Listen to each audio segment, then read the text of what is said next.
I just shot a short film with the Nikon ZR and I got some thoughts.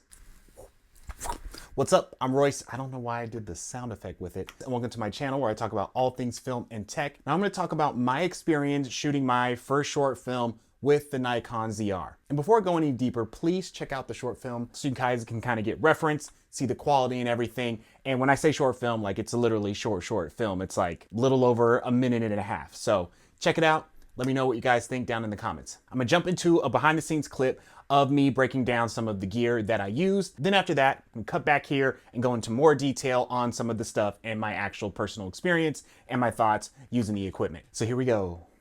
Sorry. All right, so we're at the Vasquez Rocks in Agua Dulce where we're gonna shoot this little section here. This is our set for the day. I'm gonna be filming on my Nikon ZR here. I'm actually filming on my vintage Takumar lens. This is a 28mm. I also have the 50 in my bag just in case. I might just shoot everything in 28 because we don't have a lot of time to shoot. I also got a frame for both Instagram and for, I believe I want to do 235 in post. So yeah, just keeping it wide, make everything a little bit easier, reframe in post. I'm shooting on these Hollyland lavaliers right here. Got an actual lav mic set up here. Got these little cushions for sound to kind of help. I'm going to tape these under their wardrobe to help with like the rustling, and it's a little bit windy out, but all that will kind of be nullified by these and being under their outfits. Got my iPad mini for my shot list that I can easily, you know, check, make sure I'm on time. I got 500 shots I'm trying to do. It's the only way to do it. You got to get your coverage, man. Don't forget the coverage. Now we're just waiting for the cast and crew to come and we'll make this thing happen, hopefully. And we're back. Next, got to talk about sound. Hollyland. I got to give y'all the biggest shout out. The Lark Max 2s. Just absolutely goated. That's all I gotta say. These guys, I'm using it right now to record the audio. 32-bit float, still nice compact design. I have it right here. You can see here, I have it flipped over to the side so it doesn't look like it's a lot. It's compact, but the quality, audio quality, absolutely amazing. They have these lav mics too. They have this little USB-C hookup so you can connect the lav mic to it. Plug that in right there. Oops, oh, hold on. I think mic check. Yep, doubled up on the mic, so I will be a little bit quiet. These guys, the quality I got out of them. I just mounted them inside everyone's clothing, the little paddings that I used, and the tape that I used to help mount the mics to the actors. And I'll link these all down. The Ursa Foamies were the soft foam mounts for wireless lav mics. Now they're mainly for the Sennheiser MKE2s or the Rode lavaliers, because the thing is, the hole to put the lav mics in is actually really small, and these guys are a little bit thicker. So I kind of had to widen the spacing in order for these to fit. And I actually ended up going through a couple of those before I could fit them on properly. A lot of them ripped. It was a whole situation, but it really helped when it came to mounting on the clothes, getting rid of some of that rustling and everything. And the tape that I used to mount them, it was the Transport surgical tape. And this is really good because you can stick it to either the clothing or the actor's skin. You could take it off without worrying about taking their skin with them. And what I did was I double recorded, scratch into the camera and to the Larks themselves, just like Rode or DJI.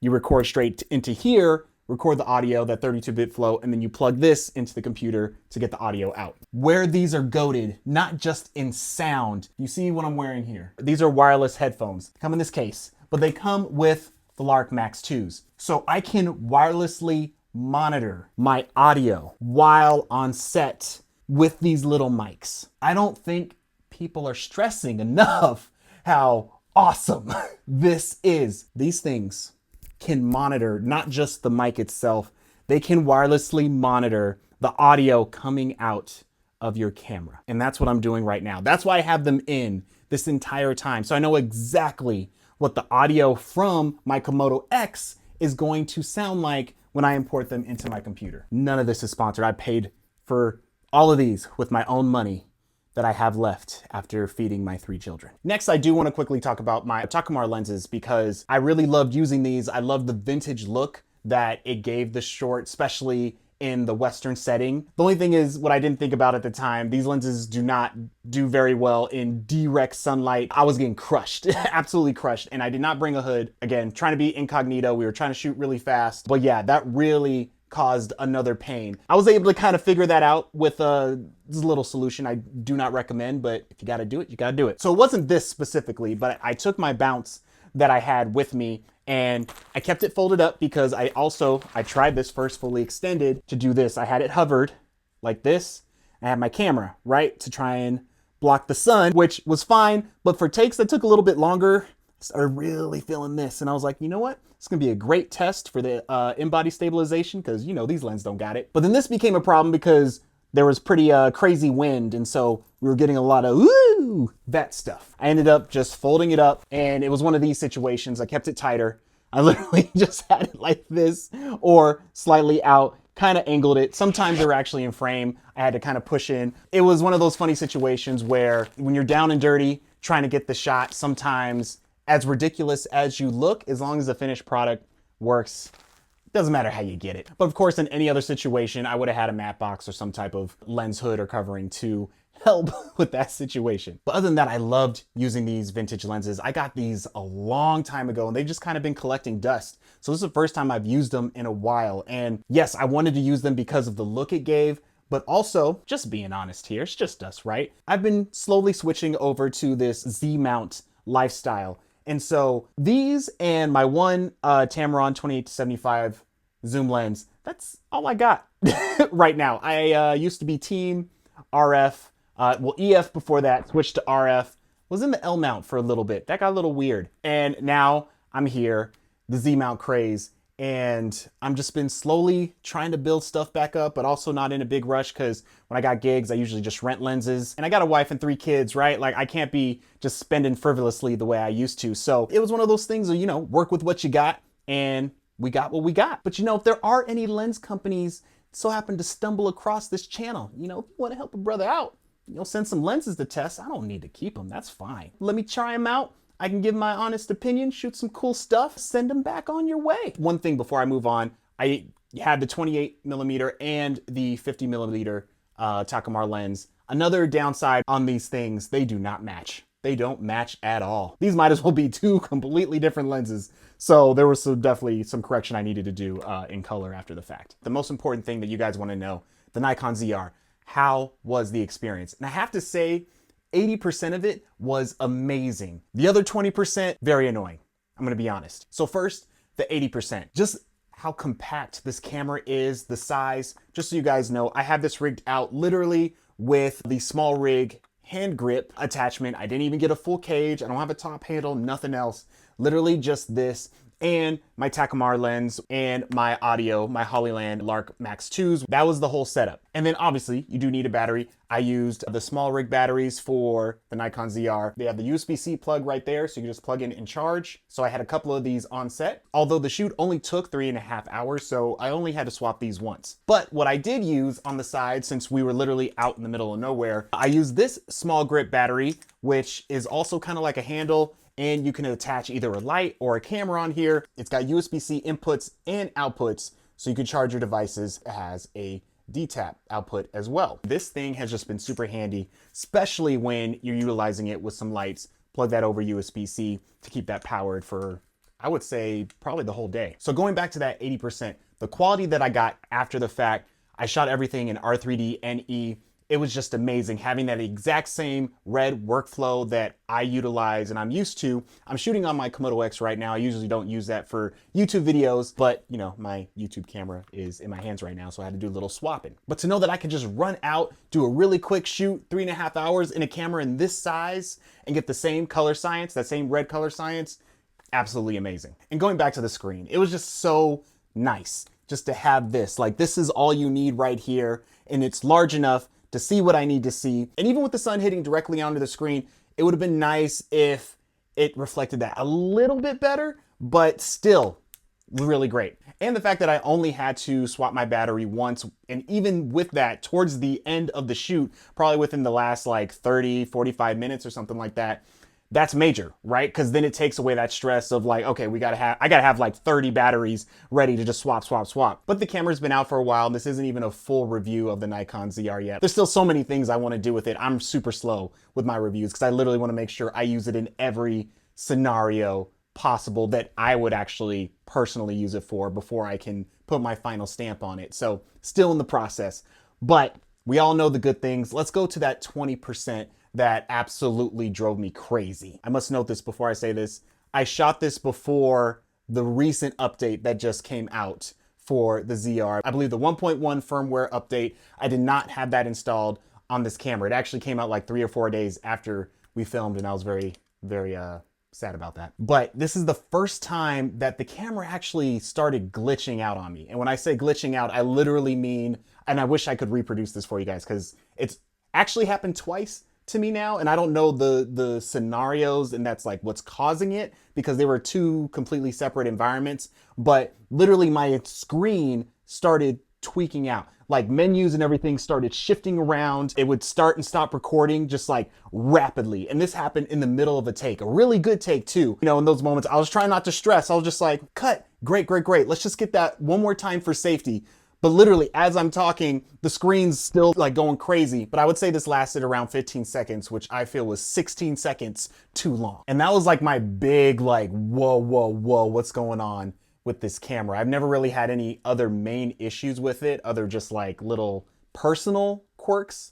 But that was like a full-on like malfunction of the camera, which was terrible. So at first I thought, okay, we are just out straight in the sun beaming down on us, but it actually wasn't that hot out. There was a lot of wind. It was pretty mid temperature. Plus I didn't even get like an overheating warning at all from the camera. So I don't think it was an overheating issue. I definitely had the ZR in way more intense environments and didn't get an overheating issue prior to that. But now that I have the firmware installed, if you're wondering if it's happened since, unfortunately, yes. It happened one other time, completely different environment. We were inside in a kitchen shooting a cooking show, and I would say again, pretty mid temperature, and it just started tweaking out again, literally in the middle of a take. So the only common thing that I can link so far is that both times it happened was while it was already recording. And not just that, I would say both times were probably around maybe 10 to 15 seconds after I had hit the record button. So it's like enough time to be getting into your scene or whatever you're shooting to where if you have to stop,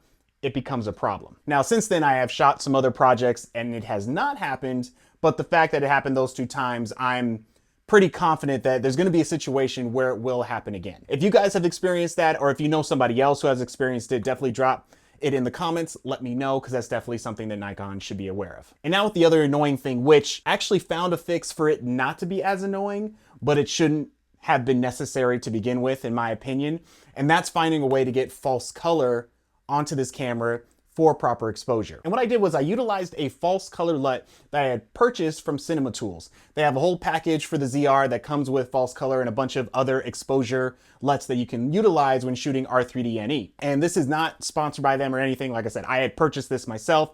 I'm just letting you know this is something that I personally used and have now tested on this short. And what I did to kind of finesse the system is I utilized the function buttons up here. I have not customized these at all. These are still how they work out of the box. But the number 2 button here that says mode, where you can switch the modes of your camera and the shooting types that you're using. What I did was I made 2 R3D NE modes. The first one had the standard red conversion LUT, so I can just see what the image actually looks like, so I'm not looking at a flat image. And then the second mode had the false color LUT. And so what I was able to do on set was hit that number 2, switch modes, swap between false color and then seeing the regular image. Now, though this was a decent workaround, the reason I still have it in the 20% is mainly how this little guy operates. This little button, I don't like this button. Let's get close up. Let's get that close up. Let's see the culprit here. I hate this guy.